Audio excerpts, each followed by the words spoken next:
Hello' everyone, শাওণ মাহৰ প্ৰথমটো দিনত আমি ওলালোঁ নগাঁৱত অৱস্থিত মহামৃত্যুঞ্জয় মন্দিৰলৈ বুলি। আমাৰে লগত ওলাইছে আমাৰ ওচৰৰ বাইদেউ এগৰাকী পৰিয়াল, আমাৰ পৰিয়াল আৰু মোৰ সৰু ভণ্টি। ৰাতিপুৱা প্ৰায় 6:30 বজাত আমি যোৰহাট টিলিকিয়ামৰ পৰা নগাঁৱৰ অভিমুখে যাত্ৰা আৰম্ভ কৰিছোঁ। এয়া দেখিছেই আপোনালোকে। এই আমাৰ ছোৱালী, তাই যে কিমান ফূৰ্তি পাইছে। গৰম বন্ধ প্ৰায় শেষ হ'বৰে হ'ল, তাইক আমি কেনিও নিয়া নহ'লে এইবাৰ। এয়া বাটত গৈ থাকোঁতে আমি ৰাস্তাত এয়া দেখিছোঁ দেৰগাঁৱত অৱস্থিত নেঘেৰিটিং মন্দিৰ, শিৱ মন্দিৰ। যিমানখিনি পাৰোঁ মই আপোনালোকক ইয়াতে দেখাই যাবলৈ চেষ্টা কৰিম, যদি কিবা ভুল হৈছে ক্ষমা কৰিব। নেঘেৰিটিং পোৱাৰ অলপ দেৰি পিছতে বোকাখাট পালোহি। বোকাখাটত জানেই পেৰাৰ কাৰণে পূৰা বিশ্ববিখ্যাত। তাতে আমাৰ ছোৱালীয়ে দেখিছেনে নাটক ৰোল কৰি পেলাই হাতত এনেকৈ ঘূৰিহে তাই খাই ভাল পাইছে।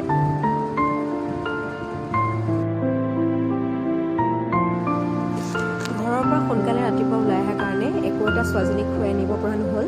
সেইটো কাৰণে দেউতাকে ফল মূল কেইটামান সৰু সৰুকৈ কাটি টিফিন বক্সত লৈ আনিছিলে। তাকে তাই ৰাস্তাত যাওঁতে চুবাই চুবাই খাই আছে।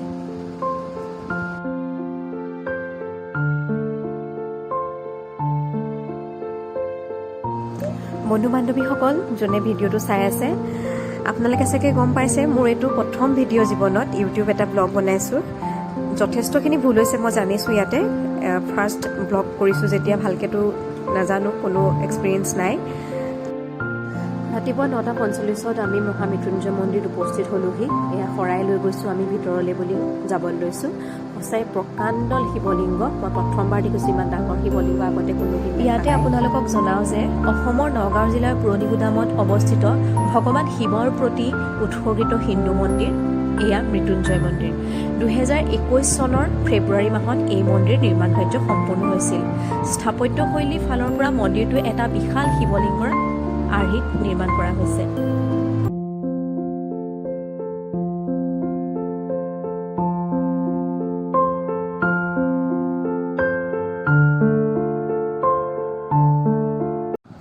মন্দিৰ নিৰ্মাণৰ কাম 2003 চনত আচাৰ্য ভৃগুগিৰি মহাৰাজে আৰম্ভ কৰিছিল আৰু সেই আচাৰ্যগৰাকীয়ে মন্দিৰ ভাগ নিৰ্মাণৰ বাবে এই ঠাইখন বাছনি কৰিছিল।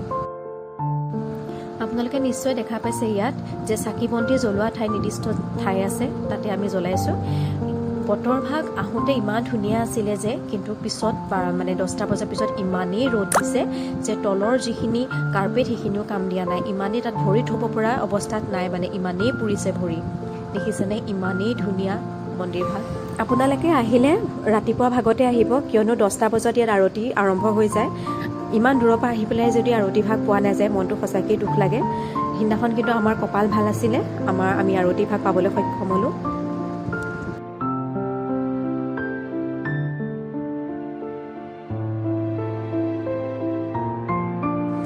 এতিয়া আপোনালোকক মই মৃত্যুঞ্জয় মন্দিৰৰ ভিতৰৰ ভাগ দেখাবলৈ চেষ্টা কৰিম, আপোনালোকে চাব।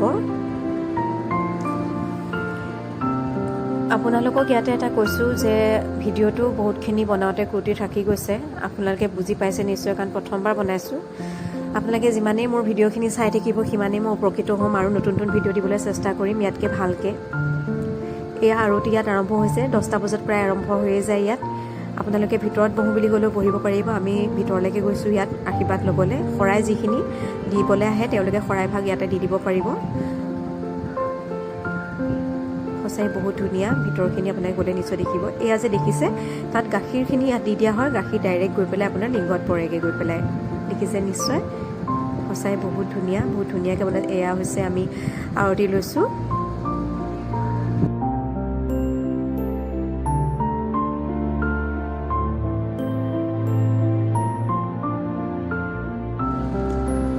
এইফালে এয়া দেখিছেনে আপোনালোকে, ইমান সুন্দৰ ছবি, গোটেইখিনি সেউজীয়াই।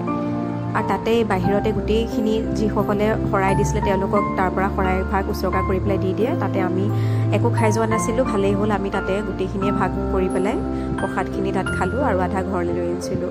ল'ৰাৰ ইমানেই গৰম উঠিলে, সি ভৰি ঠাণ্ডা কৰিছে পানী দি পেলাই, দেখিছে তাৰ ফূৰ্তি। এয়া আমি এনেকৈ আজি মৃত্যুঞ্জয় মন্দিৰৰ পৰা ওলাই আহিলোঁ। ওলাই পেলাই আমাৰ এতিয়া ভোক লাগিছে পূৰা। আমি এতিয়া ৰেষ্টুৰেণ্ট বিচাৰি ফুৰিছোঁ। গৈ পেলাই পালোঁগৈ ধাবা, নাম হৈছে আপোনাৰ বৰুৱা ধাবা। ইমান ভাল তাত খানা।